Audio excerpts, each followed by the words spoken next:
Bíblia para segundo livro dos Reis,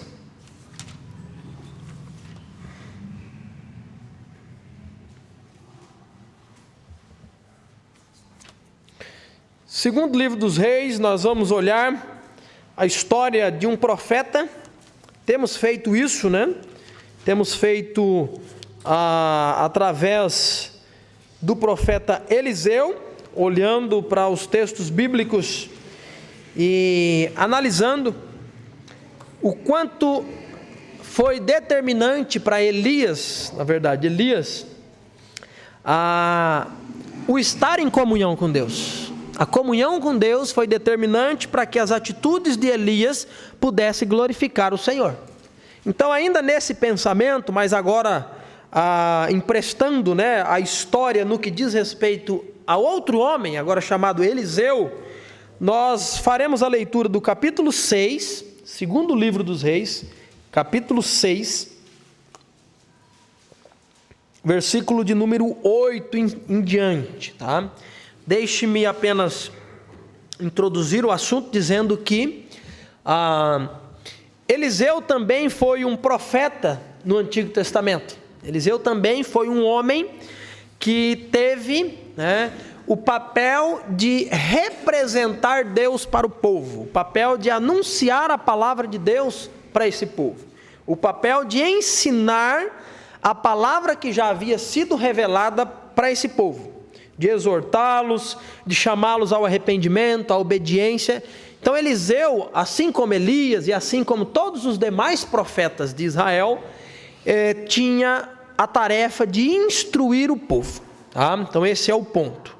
E a partir do texto, né, de 2 Reis, quando Eliseu entra em cena na história, substituindo Elias, né, nós vemos que a palavra do Senhor irá registrar um longo espaço para escrever os feitos de Deus através desse homem chamado Eliseu. E da mesma maneira, assim como Elias, nós podemos observar que a comunhão que Eliseu manteve com Deus foi determinante para ele fazer o que fez, da forma como fez. De forma que, sem comunhão com Deus, sem relacionamento com Deus, sem proximidade com Deus, nem Eliseu, nem qualquer homem ou mulher terá a capacidade de agir de acordo à vontade de Deus. Por que homens e mulheres, por que nós agimos de forma contrária à vontade de Deus? Porque naquele momento, a nossa comunhão com Deus, o nosso relacionamento com Deus, ele está danificado. Nós não temos o discernimento, nós não temos o entendimento de compreender a vontade de Deus para as nossas vidas. Então fazemos no impulso, na força do braço, aquilo que achamos correto, e muitas vezes nós erramos. Em outros momentos, nós também agimos e tomamos decisões acertadas, orientadas por Deus, porque o canal de comunhão com Deus não está obstruído. Então ouvimos a sua voz, compreendemos e pela ajuda de Deus agimos da maneira como Deus espera. Então ter comunhão com Deus não é importante, é fundamental. É fundamental. E a Bíblia vai registrar que Eliseu fez e operou muitos milagres pelo poder do Senhor. E nesse texto, nós leremos agora, nos diz o seguinte essa história. 2 Reis 6, versículo 8. Quando o rei da Síria estava em guerra contra Israel, consultava seus oficiais e dizia: posicionaremos nossas tropas em tal lugar. De imediato, o homem de Deus advertia o rei de Israel: não se aproxime de tal lugar, pois os sírios planejam posicionar suas tropas ali. E o rei de Israel mandava um aviso para o lugar indicado pelo homem de Deus. Várias vezes ele advertiu o rei de que ficasse alerta naqueles lugares.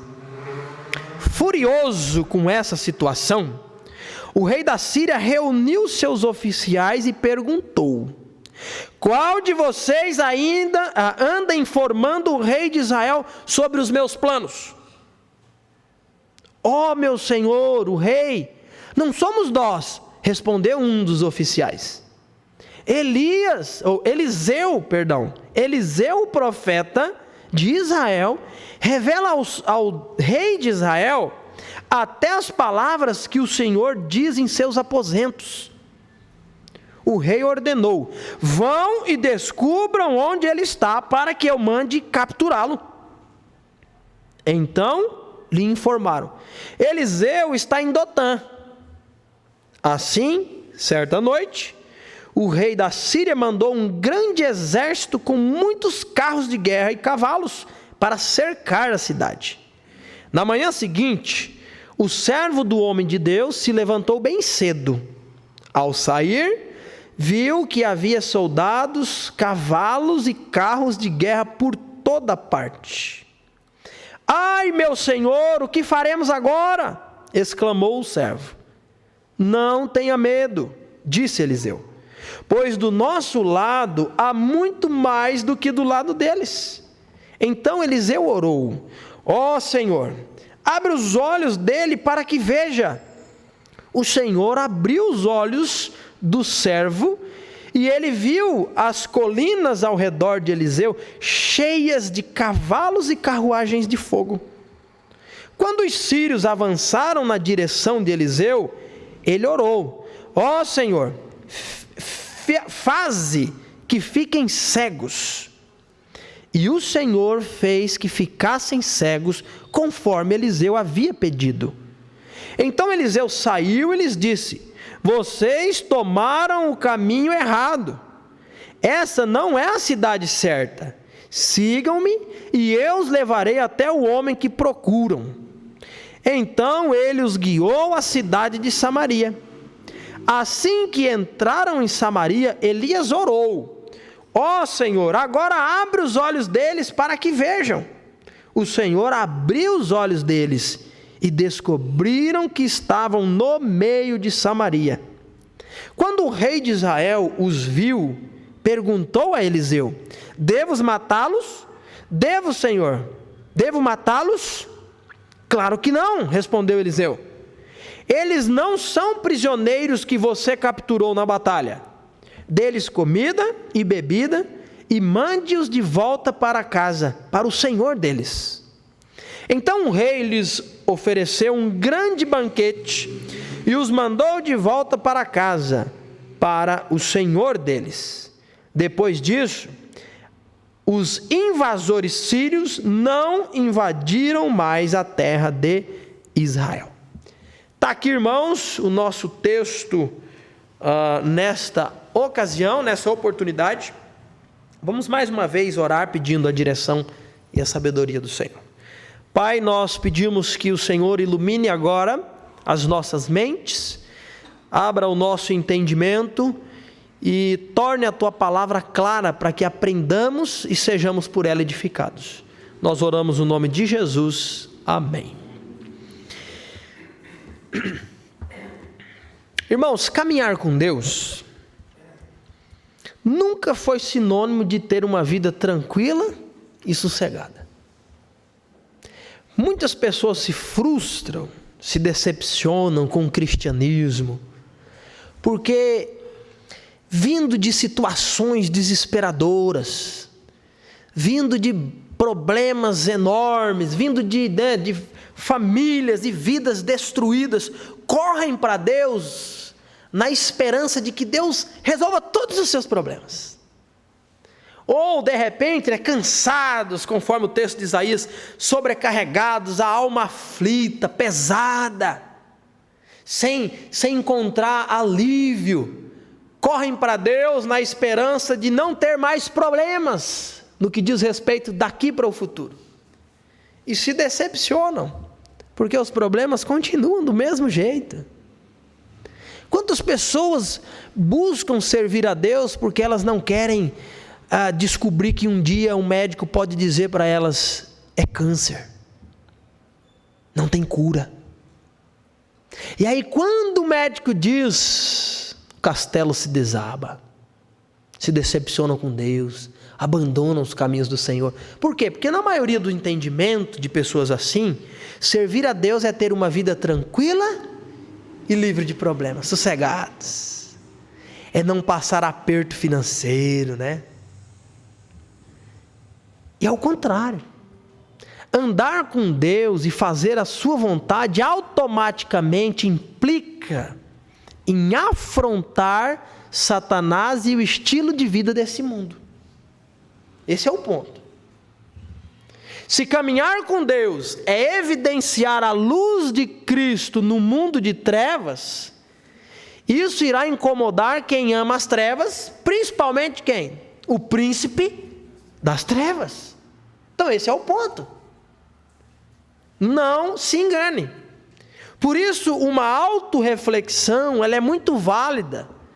O servo de Deus olhar para a sua própria vida e examinar o quanto ele tem incomodado, o quanto ele tem causado de incômodo nesse mundo de trevas. A Bíblia diz que o mundo jaz no maligno. A Bíblia diz que o sistema a qual o mundo cursa, percorre e corre, não é um sistema que glorifique e agrade a Deus, pelo contrário, é um sistema mundano, pecaminoso, corrupto.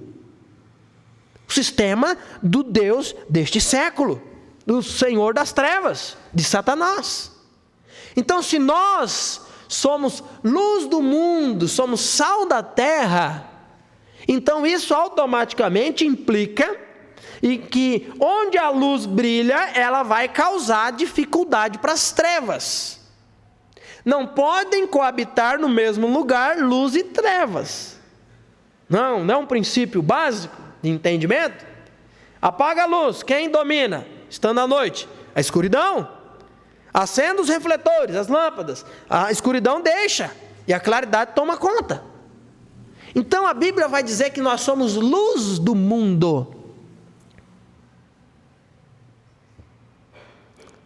Então servir ao Senhor neste mundo automaticamente vai implicar em causar dificuldade, incômodo para quem? Para as trevas. Então nós precisamos fazer um autoexame, fazer a pergunta para nós mesmos: tenho eu causado incômodo neste mundo de trevas? E vou pontuar o incômodo aqui. Eu não estou falando daquele incômodo de sermos cri-cris, né? Ser carne de pescoço.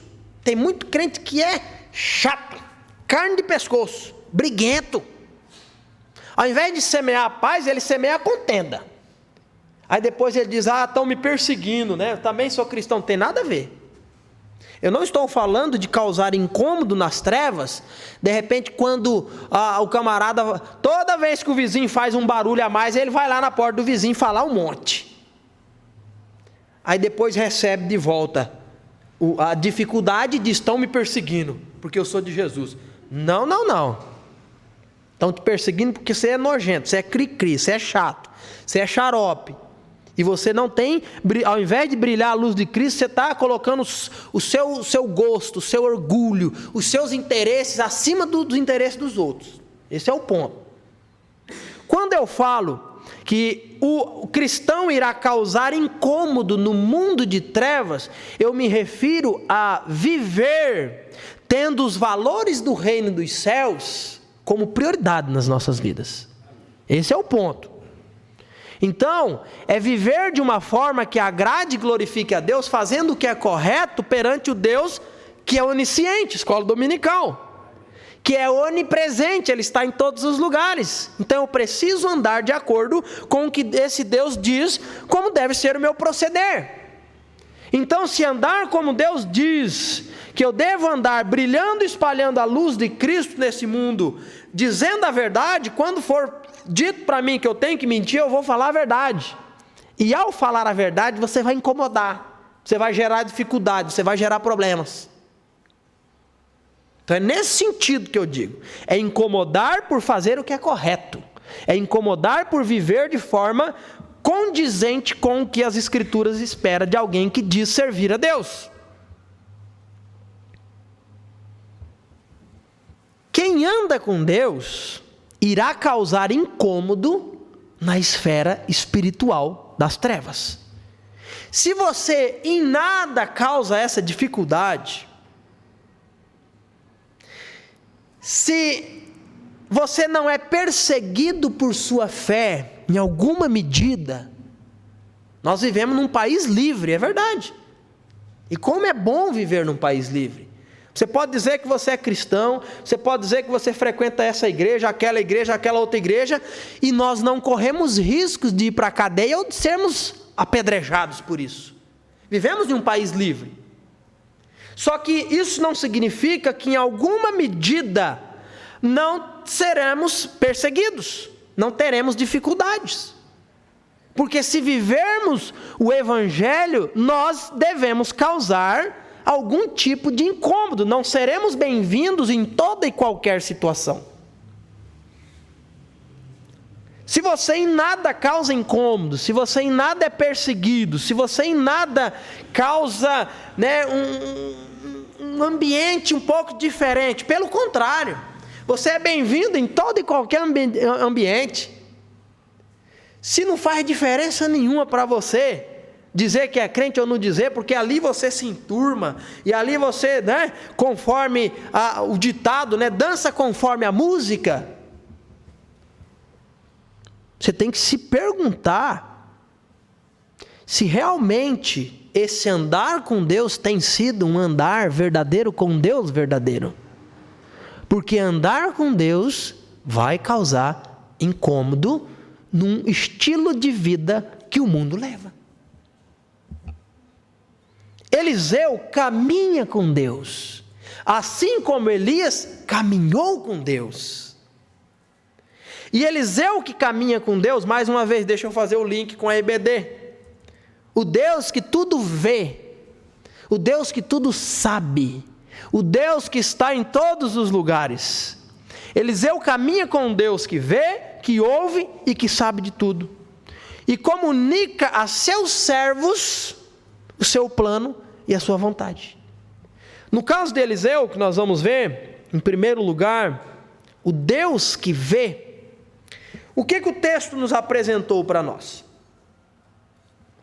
O texto nos disse que todas as vezes, primeiro, o texto diz para nós que estava existindo guerra entre a Síria e Israel.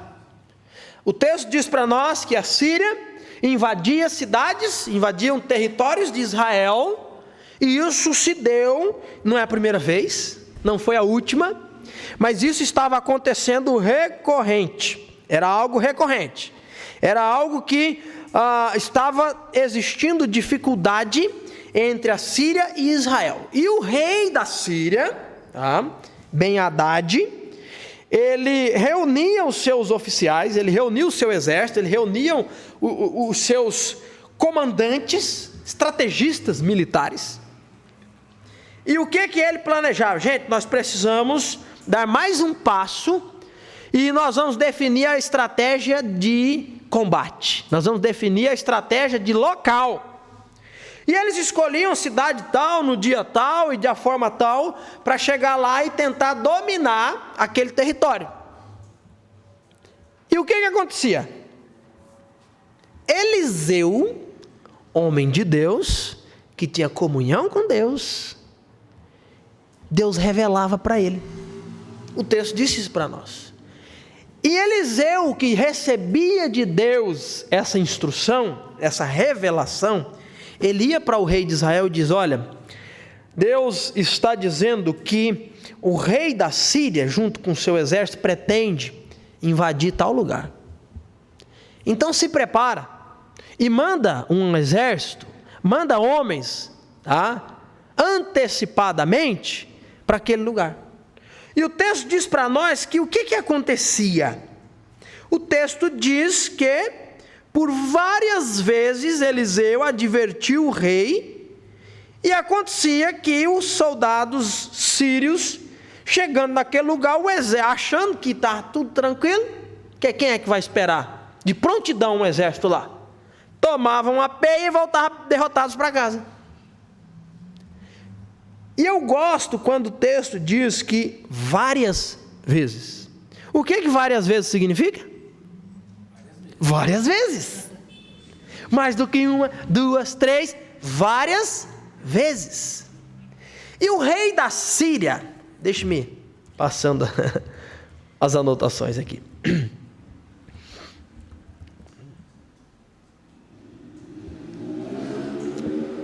Eu já ia pular para o próximo ponto. Deixe-me voltar aqui. Deus revelava várias vezes, várias ocasiões. E isso que Deus fazia é algo que somente Deus pode fazer. Baal não poderia fazer isso. Rimon, o deus da Síria, não poderia fazer isso pelos sírios. Mas o Deus de Israel, o único e verdadeiro e poderoso Senhor, fazia isso. Revelava antecipadamente, porque Deus é aquele que tudo vê, tudo sabe, tudo conhece. E a Bíblia apresenta, é interessante, porque a Bíblia fala dos outros deuses. E quando a Bíblia fala dos outros deuses, a Bíblia diz que eles são nulos, inúteis, que tem boca, mas não vê, que tem ouvidos, mas não escutam, que tem olhos, mas não são capazes de enxergar. E a Bíblia vai dizer, projete para nós, Gabriel, Salmo 94, 11.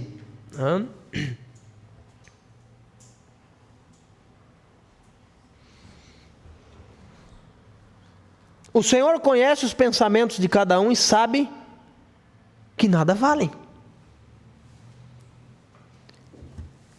A Bíblia vai dizer que da mesma forma que como esses deuses são nulos, são inúteis, nulos se fazem também todos aqueles que neles confiam. A Bíblia apresenta Deus, 139, de 1 a 4, Gabriel. Nós vimos esse texto na IBD. Como aquele que tudo sabe e conhece, diz: Senhor, o Senhor conhece os pensamentos de cada um. Sabe que não é esse não. 139. Esse eu já acabei de ler, né? Esse também, né? 139, versículo 1. Do 1 ao 4. Ó Senhor, por isso que eu comecei lendo ó Senhor, né? Ó Senhor, Tu examinas meu coração e conheces tudo a meu respeito. Sabes quando me sento e quando me levanto, mesmo de longe conheces meus pensamentos. Tu me vês quando viajo e quando descanso, sabes tudo que faço. Antes mesmo de eu falar, Senhor, sabes o que vou dizer. Então, do mesmo jeito que a Bíblia apresenta os outros deuses como inúteis, engessados, sem poder, sem vida, a Bíblia apresenta o Deus de Israel, o Senhor a qual Eliseu serve, como aquele que tudo sabe e tudo vê. Esse é o verdadeiro Deus a quem Eliseu serve. O homem, quando anda com Deus, ele passa a enxergar a vida, o mundo, de uma perspectiva de Deus. Não estou dizendo que nós passamos a enxergar como Deus enxerga no sentido de ver o futuro. De forma, a Bíblia não fala isso. A Bíblia só fala que isso é atributo divino, somente Deus. Mas quando eu digo que alguém que caminha com Deus, ele passa a ter a perspectiva de Deus, é que por caminhar com Deus, ele conhece a Deus. E por conhecer a Deus, nós sabemos a vontade de Deus diante das situações. Qual que é a vontade de Deus diante de uma necessidade? Que acudamos a essa necessidade, que façamos o bem. Qual a necessidade de Deus diante de vidas que estão se perdendo e indo para o inferno? Que elas ouçam o Evangelho. Então, quem anda com Deus tem a capacidade de enxergar do ponto de vista que Deus enxerga Ao contrário, também é verdade. Quem anda longe de Deus só tem a capacidade de enxergar o quê? Do seu ponto de vista. E aí o egoísmo, o orgulho, a prepotência, a arrogância fazem parte das nossas escolhas e dos nossos pensamentos. Por quê? Porque analisando e enxergando a vida do nosso ponto de vista, é isso que temos. É levar vantagem em tudo. É aproveitar cada oportunidade para crescer. E se precisar derrubar o outro, meu amigo, derruba e está valendo. Essa é a perspectiva do homem caído, do homem pecaminoso. E nós somos esse homem, caídos e pecaminosos. Mas quando andamos com Deus, os nossos olhos irão enxergar da perspectiva de Deus. E é isso que Eliseu está enxergando. A história como um todo vai apresentar isso para nós. O rei da Síria não anda com Deus. O rei da Síria não conhece a Deus. O rei da Síria não tem uma perspectiva a partir de Deus. E o que o rei da Síria faz ao descobrir que lá em Israel, primeiro, o que o rei da Síria faz ao descobrir que toda vez que ele planeja atacar Israel, ele descobre que tem um exército esperando. Alguém que enxerga do seu ponto de vista, conclui de uma forma: tem alguém aqui, Lá na terra do Denival usa a palavra, caguetando. Estão contando, está dedurando. Tem um dedo duro aqui. Tem alguém que escuta o que nós falamos aqui, que definimos aqui, e vai dar com a língua nos dentes lá para o rei de Israel.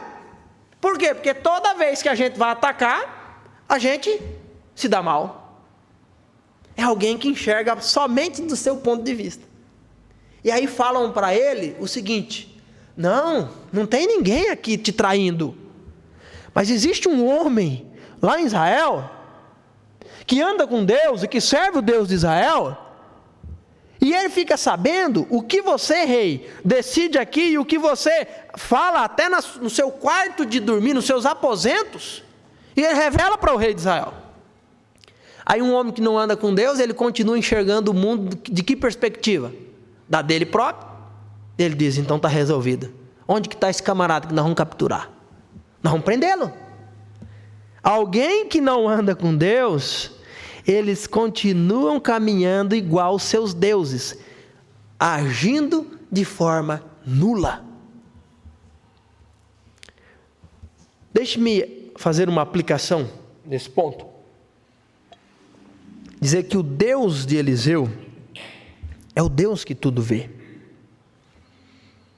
Assim como Deus via o contexto de Eliseu por ser onisciente, saber de todas as coisas, esse mesmo Deus é o Deus que continua sabendo e vendo todas as coisas. E esse Deus é o mesmo Deus que, enxergando o contexto de Eliseu, ele enxerga e vê o nosso contexto, as nossas situações, as nossas lutas, as nossas batalhas.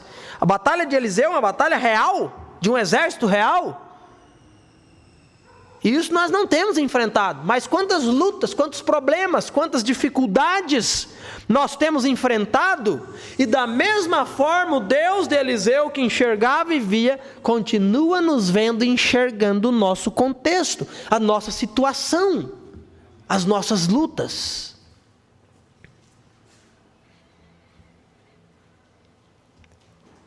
E da mesma forma que Deus, conforme o texto que nós lemos, conduziu Eliseu na mais perfeita paz, na mais perfeita tranquilidade, a confiar em Deus, Ele também quer me conduzir e conduzir você diante das nossas lutas, em tranquilidade e em confiança de que Ele, o Senhor, vê todas as coisas e sabe de todas as coisas. Deus não anda nos revelando como revelou para Eliseu, é verdade. Isso é um momento da história, isso são casos específicos da história, que Deus agiu dessa forma, porque Ele quis fazer, poderoso para isso Ele é, mas não é assim que Deus revela a sua vontade para nós. Já está revelada. Mas é a mesma intenção e o mesmo Deus que quer conduzir-nos, assim como conduziu Eliseu. Deus quer guiá-lo pelo melhor caminho. Pelo melhor caminho. Deus que tudo vê é o Deus que protege. A história apresenta isso para nós, né? Certo dia, o que aconteceu? O rei da Síria, que já sabe onde Eliseu está escondido, não é isso? Já tem conhecimento. Ele já sabe. E ele faz o quê? Ele decide que ele vai resolver a situação, não é isso? E a ação do rei da Síria é de impressionar. Porque o que o rei faz? O rei mandou um enorme grupo de homens, de soldados, para capturar Eliseu. Olha o versículo 14. Assim, certa noite, o rei da Síria mandou um grande exército com muitos carros de guerra e cavalos para cercar a cidade. O texto enfatiza a quantidade, falando de muitos, e o texto diz que cercou a cidade. Então nós temos a percepção precisa de que nós estamos falando de um grande exército para capturar um homem. Um homem distante de Deus, ele vai agir no seu entendimento. E é assim que o rei Ben-Hadad entendeu que resolveria a situação. E o que acontece? Na manhã seguinte, o ajudante de Eliseu, o moço que vivia com ele, era muito comum o profeta ter alguém o acompanhando, caminhando, o servindo. Eu já ouvi dizer que, alguns se referem ao seminarista, né? E o Eliseu, profeta, tinha um rapaz que andava junto com ele, que caminhava junto com ele, mas que nem sempre, filho de peixe, peixinho é, né? A gente diz isso, né? Nem sempre quem anda com um profeta e enxerga da perspectiva de Deus, vai enxergar também da perspectiva de Deus, porque isso é pessoal. E o que acontece? O menino, o rapaz, o moço, depende da sua versão, ele levanta de manhã, e aí de repente ele sai, para fora, e aí nós não estamos falando de uma grande metrópole como São Paulo, nós estamos falando de uma cidade da época diferente, arquitetura diferente, todo desenho diferente, muito mais se parecendo com o que nós chamaríamos hoje de uma currutelazinha na roça, vamos dizer assim, Não é com prédios de 20, 30 andares, de jeito nenhum.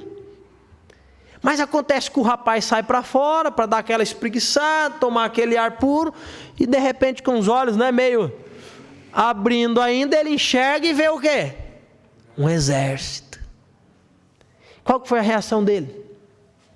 Ele volta para Eliseu em prantos, em gritos, em desespero, e diz: ai meu senhor, o que faremos agora? Não é isso? O texto está aí. Nós não podemos ler assim: ai meu senhor, o que faremos agora? Irmãos, é um grito de desespero. Eu não quis dar o grito do desespero desse rapaz aqui. Mas é medo, é pavor, é agonia. A cidade está cercada. O que faremos agora? E ao mesmo tempo que o texto apresenta para nós um rapaz tomado pelo medo, apresenta para nós um homem tomado de paz e de tranquilidade. Eu não vejo o profeta desesperado, e nem é possível, desenhar um profeta desesperado a partir do texto. Pelo contrário, versículo 16, o profeta se refere para ele e diz o seguinte, ao dirigir-se a ele diz: não tenha medo, pois do nosso lado há muito mais do que do lado deles. Como assim? Não é? Estou vendo ninguém. Não é possível? Do nosso lado, como é Eliseu? E o que acontece, irmãos? Eliseu, nesse momento, ele ora para que o moço pudesse enxergar. E ele se dirige a Deus e diz: Senhor, abre os olhos dele, para que ele veja. E Deus responde à oração de Eliseu, e quando o moço abre os olhos, o que é que ele enxerga? Ele enxerga que por derredor, das colinas, por trás do exército do rei da Síria, existe um exército celestial de cavalos e carros de fogo. Nós temos falado nas quartas e sábados sobre oração, e o assunto oração está dentro do contexto de Efésios, capítulo 1, que parei um pouquinho para utilizar das histórias, para mudar um pouco a literatura da mensagem. E Efésios capítulo 1, o pedido de oração que Paulo faz pela igreja de Éfeso, é para que eles pudessem ter os olhos espirituais abertos, para poder enxergar o quê? A esperança que Deus nos concede em Jesus Cristo, a herança que nós temos guardada e reservada para nós no céu. E como faz diferença, irmãos, aquele que tem os olhos espirituais abertos e aquele que ainda não consegue enxergar. E aí, porque não enxerga, não conhece, porque não conhece, não confia. Olha o moço, ele não conseguia enxergar. E ele, porque não enxerga, não vê que Deus estava ali cuidando, protegendo, mas a partir do momento que os seus olhos são abertos, ele enxerga o exército de Deus, muda.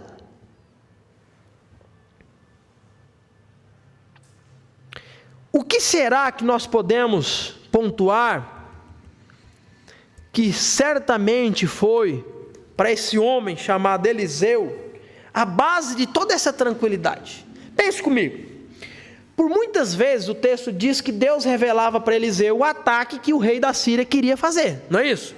O texto diz para nós.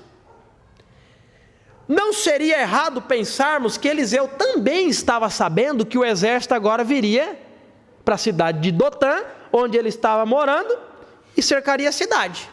O texto não diz que ele sabia também, tá?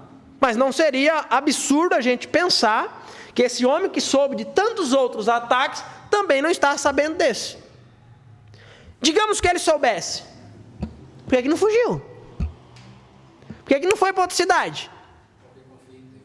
Por que tem uma noite tranquila e em paz, num sono profundo e restaurador? Porque confiava em Deus. Digamos que ele não soubesse, por que ele não se desespera igual o menino no primeiro momento que vê? Porque ele confiava em Deus, porque ele sabe que Deus tudo vê, e ele sabe que Deus é o seu protetor. O que você pensa que deve ser a base de uma pessoa assim? Confiar em Deus. Mas como, confiar em Deus? Somente a certeza de que Deus está contigo, que Deus... Escola Bíblica Dominical, você tem que vir na Escola Bíblica Dominical. Somente a certeza e o entendimento de que Deus é onipresente. Ele está ali. Vai te dar condições de que em momentos difíceis da sua vida, ao invés de você ser igual o menino, ai meu Deus, vamos morrer. O que vai acontecer? Caiu, abriu a unha, vai morrer. O João ele é bem expressivo, E eu lembro das primeiras vezes em que houve algum machucado, em que isso é o sangue dele, Então, tem uma vez que ele deu uma marretada no dedo aqui, que foi, E aí o desespero dele, aí ela apertou o dedo assim, E acho que ele sentiu que estava meio molhadinho o dedo, alguma coisa assim, E ele não queria abrir, Calma, João, e desesperado. Quando ele abriu, a mão dele estava com bastante sangue. E aí ele gritava, eu vou morrer, desesperado, com medo de morrer, porque ele viu o sangue dele, Então, quando nós estamos diante de situações difíceis, e às vezes de situações até mesmo pequenas, e nós nos desesperamos, vamos morrer, o que isso revela para nós? Pouco conhecimento do Deus que você serve. Pouca confiança de que Deus que tudo vê também está lá, porque Ele é onipresente. Quando eu olho para um profeta, irmãos, como Eliseu, tranquilo e sossegado, confiante, ele está confiando em quem? Em Deus. Ele está confiando em quem? Nas promessas de Deus. Confiar nas promessas de Deus é confiar no próprio Deus, no Deus da promessa. Quais promessas a gente pode destacar que Eliseu conhecia e sabia, porque a palavra do Senhor muito, já havia sido revelada, a maioria não, mas muito já havia sido revelada. Olha esse texto, projeta aí, Gabriel, Deuteronômio 20, 3 e 4. Esse texto já existia. Olha só. Deuteronômio 23 e 4, é isso mesmo? Isso. Dirá: ouçam, homens de Israel, ao saírem hoje para a luta contra os seus inimigos, sejam corajosos, não tenham medo, nem se apavorem, nem tremam diante deles, pois o Senhor, olha a promessa, pois o Senhor seu Deus vai com vocês, Ele lutará contra seus inimigos em seu favor e lhes dará vitória. Eliseu conhecia. Quantos outros textos, não falando necessariamente de promessa de Deus, mas de expressões de confiança em Deus? Agora eu vou mencionar apenas, Gabriel. Salmo 53, 3 diz: quando tiver medo, porém, confiarei no Senhor. Isaías 12, 2 diz: eis que Deus é a minha salvação, nele confiarei, não temerei, porque o Senhor Deus é minha força, o meu cântico, e se tornou minha salvação. Salmo 27, 3.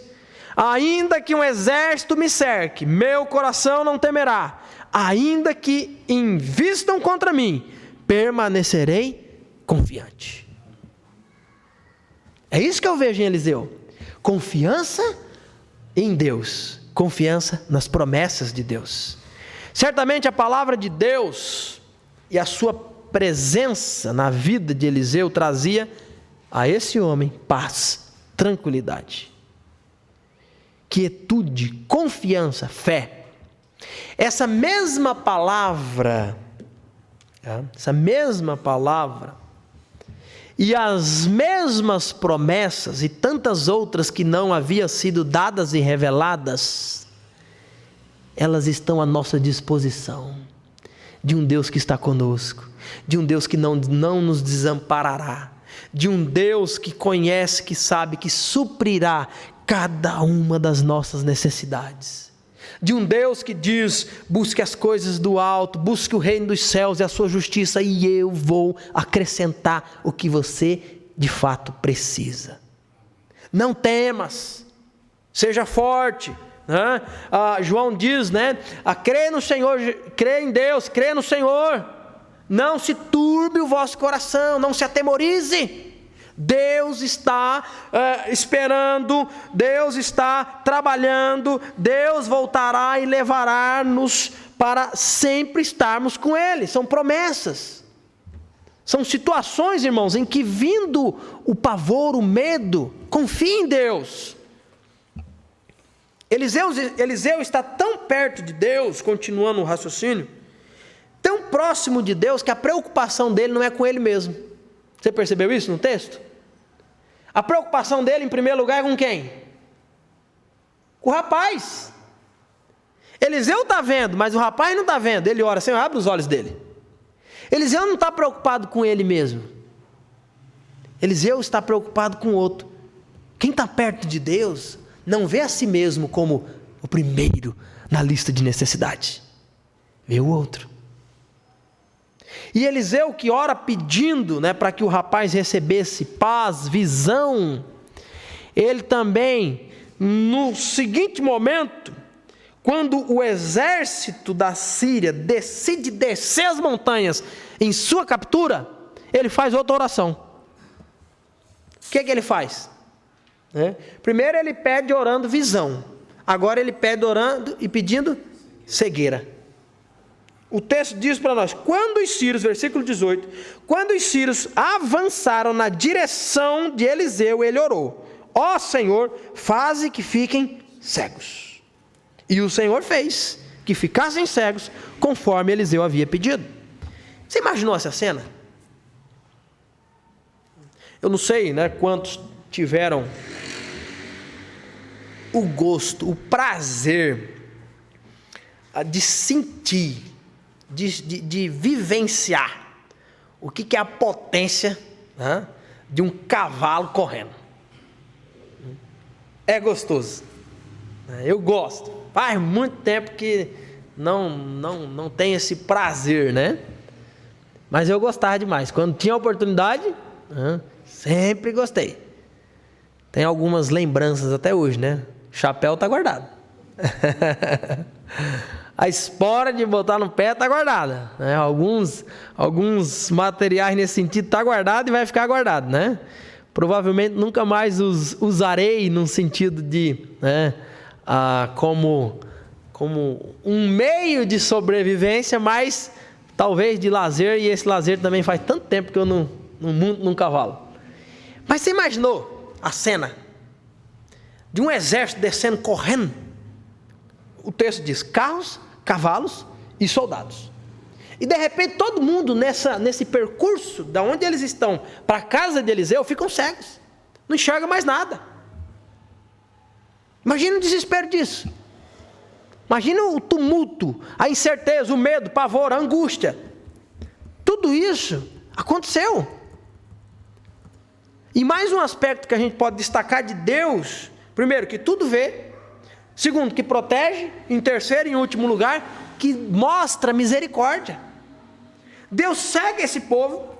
E aí esse povo que chega, né, que pelo menos tentava chegar na casa de Eliseu com um ódio mortal nos dentes, eu não sei se eles iriam levar Eliseu vivo para o rei, não. Talvez ia levar a cabeça. Mas o negócio é que eles não foram fazer uma visita para tomar um café da manhã, não, viu? E aí esses homens que têm intenção de capturar o profeta, eles chegam lá, meu amigo, chega mansinho, hein? O leão se transformou num cordeiro no meio do percurso. E aí chega em silêncio. É aqui que é a casa de Eliseu? É aqui. Só que Eliseu diz o seguinte para eles: não é aqui o lugar certo. Ou seja, o problema de vocês não é comigo. Vamos resolver o problema? O problema está lá. Vamos lá. E Eliseu os direciona para a capital de Israel, Samaria, diante do rei de Israel. E o que é interessante, para adiantar, que eu já olhei o relógio aqui que está pedindo para concluir, o que é interessante é que, da mesma forma que nós vemos um rei da Síria longe dos caminhos do Senhor, sem conhecer a Deus, agindo por ele mesmo, nós vemos o rei de Israel, que longe de Deus não é capaz de perceber a intenção de Deus em agir da maneira como estava agindo. Eliseu sim, mas o rei de Israel, quando vê o exército do rei da Síria lá no centro, no palácio de Samaria, qual que é a pergunta que ele faz para Eliseu? E aí? Vamos aproveitar? Não é? Alguém que enxerga do seu ponto de vista, oportunidade perfeita. E o que Eliseu diz? Não. Você pode até matar prisioneiros que você captura nas suas batalhas. Essa daqui não. O que eu faço? Dá um banquete. Dá festa. Dá comida. O povo, além de cego, o povo está numa fome lascada. E aí Eliseu ora, pedindo: Senhor, abre os olhos. E aí o povo que já, os soldados que já vão percebendo, né, não enxerga, mas o ouvido tá liberado. Ele fala: rapaz, a gente não está em lugar bom não. Eu acho que o negócio apertou para nós. Eu estou ouvindo muito blá blá blá em hebraico, a língua dos hebreus. Lá era pouco, era uma cidadezinha. Agora o negócio que é o tumulto. Não é possível. E aí Deus abre os olhos e eles estão cercados dentro de Israel. E aí Deus diz: dá uma festa, alimente. E é isso que o rei faz, baseado na orientação do profeta. Provérbios 25, 21 a 22 diz assim: se seus inimigos tiverem fome, dê-lhes de comer. Se tiverem sede, deles de beber. Você amontoará brasas vivas sobre a cabeça deles, e o Senhor o recompensará. Irmãos, a nossa luta não é contra carne e sangue. Nossa luta não é contra o próximo. A nossa luta é contra o príncipe das trevas. A nossa luta é espiritual. Concluindo, é interessante nós observarmos nessa história a diferença entre aquele que está perto de Deus e aquele que não está perto de Deus. As atitudes mostram, as escolhas revelam, as ênfases, os objetivos, a força direcionada naquilo mostra o quão perto ou não você está de Deus. Existe muita diferença entre estar na multidão e ter intimidade com Deus. O moço está na multidão. O moço está junto do profeta, mora junto com o profeta, toma as refeições junto com o profeta, dorme no mesmo teto que o profeta, mas não enxerga o que o profeta enxerga. Porque estar junto é diferente de ter comunhão com Deus. Conhecer e ter intimidade com Deus fica evidente quando conhecer e ter intimidade com Deus não fica evidente quando tudo está bem, mas quando tudo está mal. Quando tudo está bem, a Bíblia diz que até o tolo, quando está calado, ele é tido como sábio. O cara ali deve ser bom, viu? Porque fala nada, ó. Essa é a impressão. Quando que nós descobrimos a sapiência ou a tolice de uma pessoa? Quando ela abre a boca. Quando que nós descobrimos a intimidade ou não de alguém com Deus? Quando a vida te proporciona dificuldades. E aí, ao invés de confiar e descansar, você se descabela, você se desespera, você inverte os valores. Porque ter intimidade não é revelado no mar calmo, mas no mar agitado. O final do capítulo dessa história nos diz que parou de existir guerra entre os países. Não é isso? O texto finalzinho do versículo 23 diz: depois disso, disse o quê? Do exército atacar o profeta levá-los para Samaria, receber um banquete e voltar para sua casa. Depois disso, os invasores sírios não invadiram mais a terra de Israel. Irmãos, nem sempre a orientação de Deus foi para que a guerra cessasse. Às vezes Deus direcionava para a guerra. Então o ponto não é que sempre será de paz no sentido de ausência de batalhas. Mas o ponto é o seguinte: a direção de Deus só é percebida por quem está perto de Deus. Enquanto tinha um grupo achando que essa era a oportunidade perfeita para matar todos os soldados, Eliseu, que caminha com Deus, diz: não é essa a intenção de Deus.